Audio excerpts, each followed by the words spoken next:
Ever heard that saying about money solving like 80% of life's problems? Yeah, definitely. Heard that one floating around. Well, get this. There's this blog post, The Power of Financial Freedom, came out like just this week, February 5th, 2025. Okay.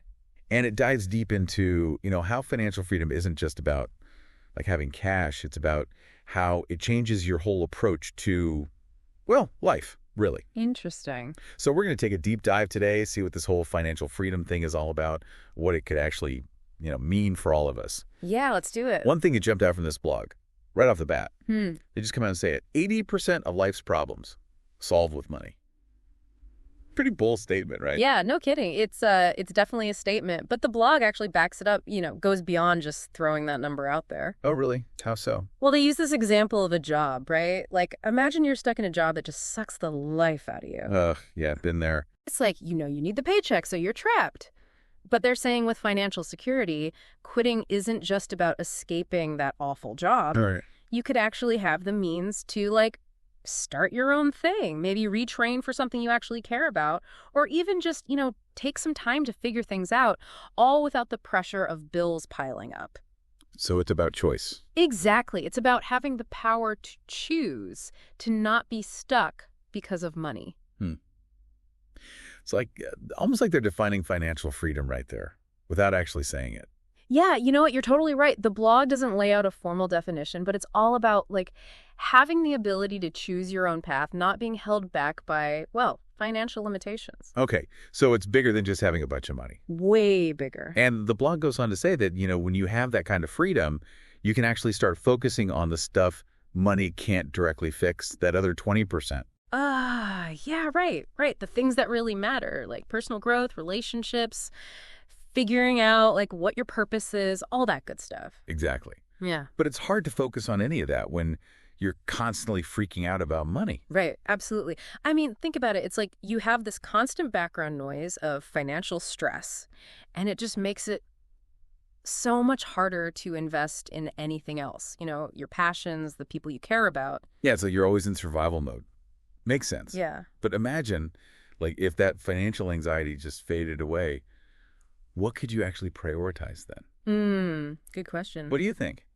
Well, the blog actually uses this example of elder care, which can be, tough emotionally and financially. It's a lot. Oh, yeah. But imagine being able to afford, quality care for your loved ones at home, or being able to actually explore assisted living options without, like, going bankrupt, or even just having the time and flexibility to just be with them, in their later years.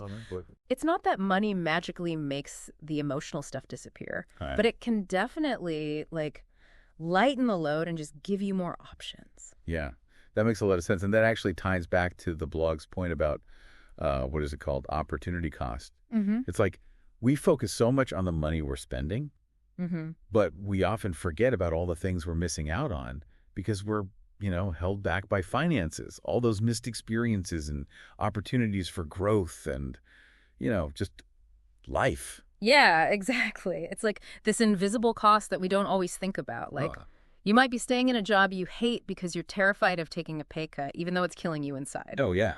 Or you might be putting off that dream trip because you're so focused on paying down debt. Right. Financial freedom isn't about being irresponsible with money.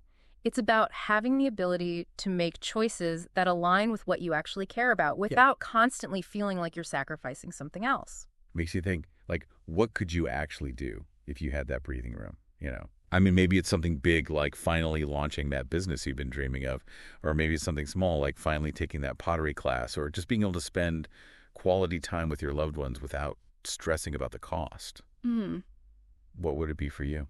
Well, it's interesting because the blog actually, it kind of cautions against seeing money as the end goal, Oh, yeah. Like, making a ton of cash shouldn't be the only thing that matters. They actually talk about how prioritizing wealth above everything else can, like, backfire, lead to messed up relationships, ethical compromises, even, like, this feeling of emptiness, like you're missing something. It's like that saying, money often costs too much.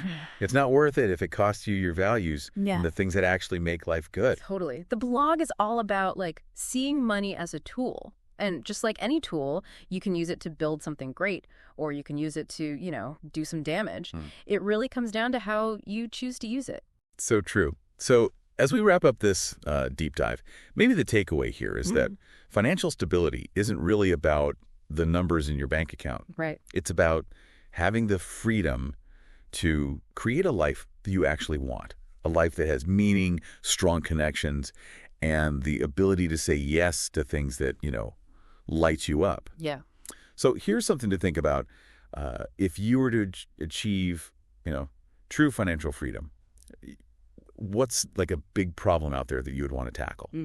What positive change could you make in the world? Something to ponder, right? Definitely. Just some food for thought as you're, figuring out your own path. Great discussion. Yeah, this was a good one. Really enjoyed this. Me too.